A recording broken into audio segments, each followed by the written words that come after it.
Hi everyone, Toothany Stacks Tano here, the internet's busiest music nerd, and it's time for a review of the new Drake album / mixtape. If you're reading this, it's too late. Drake is a Toronto rapper, singer, whose career was put on the fast track in the late 2000s by Lil Wayne through a co-sign, getting signed to Young Money, Cash Money Records, and he has dropped 3 successful albums since and has impacted the music industry more than any other rapper his age, I think, with loads of hot singles under his belt like 0 to 100 and Best I Ever Had, Marvin's Room, Headlines, The Motto, Hold On, We're Going Home, Started from the Bottom, Now We're Here. But despite Drake's incredible success and his influence on modern-day hip-hop with his blends of pop rap and R&B, he's continued to be a pretty polarizing figure. For some, he represents an ideological shift, a generational shift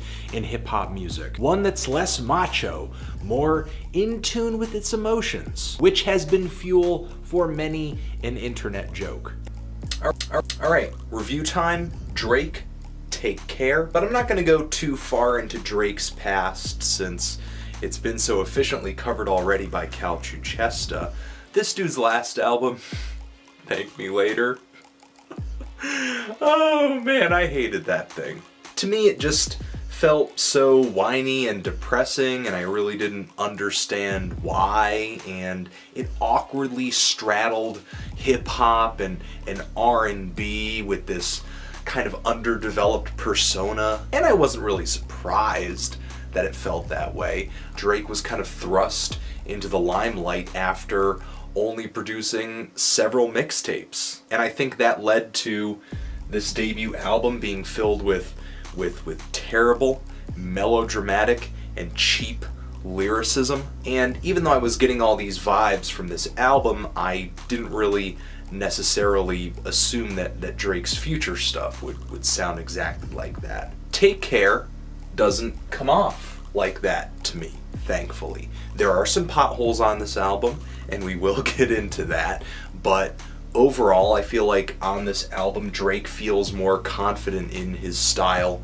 in his sound. Not only that, but he sort of embraces even tighter all of the aspects of his persona that made him really kind of criticized when he first came out. His softer, more introspective side, all these R&B sounds, the idea of this very successful but sad and depressed character. Drake is not a hard or a tough rapper, and he doesn't try to be.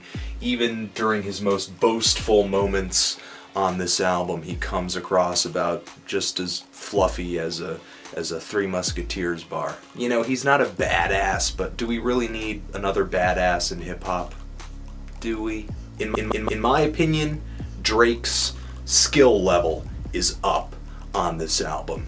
And the lyricism, though it's not exactly free of melodrama, it's a little more adult. It's a little more, thought-provoking, I guess.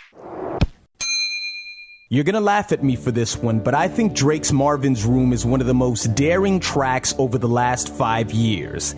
I didn't say the best, you fucking imbecile. Daring. Why?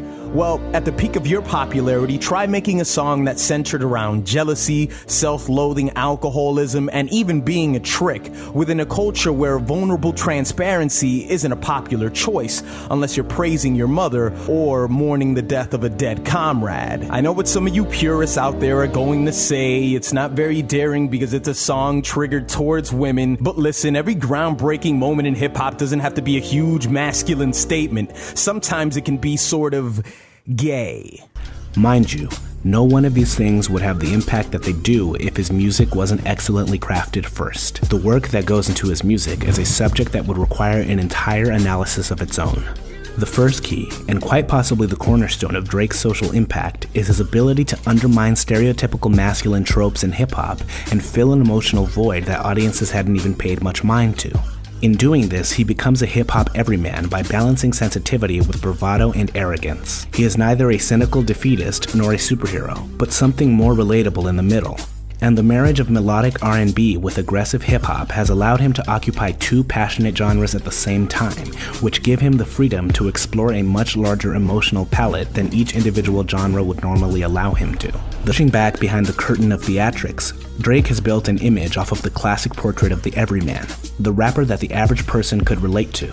He makes music for the lovesick young man, the woman fantasizing of the man of her dreams, the newly rich and famous, and the fan struggling to get a chance to take his shot. His catalog speaks to almost every basic component of the human experience. As far as the soundscapes go, that's just the music that I choose to make, man. I make my music strictly for the purpose of like driving at nighttime. What kind of surprised me recently was that you and Drake kind of went back and forth. Oh yeah. But when you look at that, you know, that situation now, what's your take on it? I mean, I think that was, for me, I think it was an emotional thing, like meaning I was feeling like, at that time, I think it was the Drake Serena situation. I didn't know what was going on with that. That was, you know, and I didn't know if he was throwing things, shots at me, like, you know, this is my ex, and, you know, we kind of on our, like, going our separate ways, and, you know, so it was, unfortunately, the war might have been over a girl, even though at the time I never said that, but it wasn't totally that. It was just more or less like, dude, kind of like, man, do you respect me? Cause I actually like you as an artist. That's what I was thinking about Drake. And then it eventually became where I think he was like, look, man, I feel like you disrespected me too. I look back on it and say, man, I'm glad that it never escalated into anything like a physical thing, because, and I gotta say that I think, obviously he's a very talented artist that has, he has something original about him that I think he offers to hip hop. So I mean, at the end of the day, man, I can appreciate him as an artist more than anything, and just say, man, you know, I ain't got nothing but, now it's like nothing but love. I ain't on that.